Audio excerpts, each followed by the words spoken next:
Welcome back, Fragrance Fiend here, today doing a first impression of the brand new 2023 fragrance Under the Stars by Maison Margiela, part of the Replica range. I picked up this little sample today, it just got released, it comes in both 30ml and 100ml, and to be honest I really didn't want to bother making another Maison Margiela video, but the notes in this one were too interesting to pass up. I currently own 4 of their fragrances, I've already posted one, I'm in the process of editing one, and I'm yet to film one. So it was definitely overdue for them to add an oud fragrance, as most niche houses have their signature oud, but it does come with a very weird backstory and I don't really see the correlation. Maybe once I smell it, it'll change my mind. But anyway, the backstory of the fragrance is as follows. Under the Stars evokes the memory of a starry night spent in the wilds of nature. Its timeless blend of oud essence and Labdanum resinoid notes recalls a dark, mystical night. Oud captures the night's mysteries as this precious wood creates an otherworldly effect when burning. Labdanum, meanwhile, is a warm and ambery ingredient that conjures the warmth of a summer wind caressing the skin. A raw and wild leather accord brings an element of untamed nature to Under the Stars, and black pepper essence highlights the captivating experience of immersing oneself in nature. As described in the top, you have black pepper and cinnamon leaves, with a heart of cypriol and cedarwood, and lastly a base of leather oud and labdanum. So I'm very eager to smell it. Based on their track record, I'm really not expecting too much. As usual, they play it quite safe, but let's see what we have here.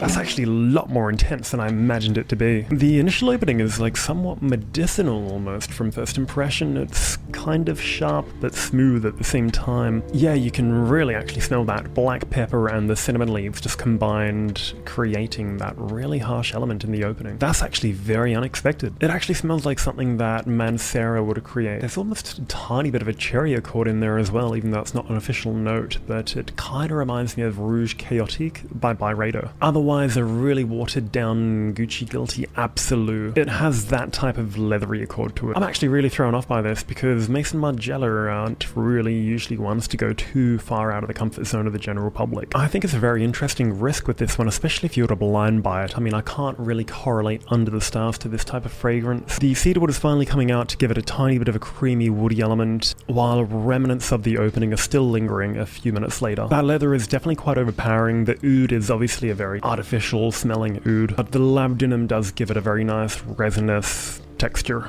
I think this might be the one where people like me, or niche snobs, will start to take the brand a little more seriously. Don't get me wrong, I absolutely love Jazz Club by the Fireplace, and my all-time favorite is Coffee Break, but this one definitely separates the boys from the men. Now that it's drying down, that overly sweet factor which kicked in the opening is starting to become a tiny bit more on the woodier side, a little more earthier, and not as screechy as it was in the opening. I definitely respect the company for doing something a little more left field. I think this won't be one for the masses. The level of sweetness is definitely not wearable for summer, which is bad timing for people like me in Australia. All that being said, I'm not necessarily a fan of this fragrance. It's something that I'd like to spare on myself in my own time and technically analyze it and appreciate it for what it is, but it's not something that I'd leave the house with and want people to smell me wearing. That's kind of what I like about perfume to a degree, is that I have my personal scents I wear for my own pleasure, and then the ones that represent me that I wear out in public. So if you want to try something a little different, I wouldn't necessarily categorize it as an oud-based fragrance. It does have a few little oudy undertones to it, but it definitely sits more heavier on the leather side. The transformation of the fragrance started up here and then it just started to get a little weaker pretty fast. So I don't know if this will be as much of a powerhouse as I expected, but I definitely do not recommend this as a blind buy. It's definitely not blind buy safe. But what I can say, if you have overlooked the brand previously, definitely check this one out. You may just be into it if you like your Amouages or Mansera. It has a very, very mild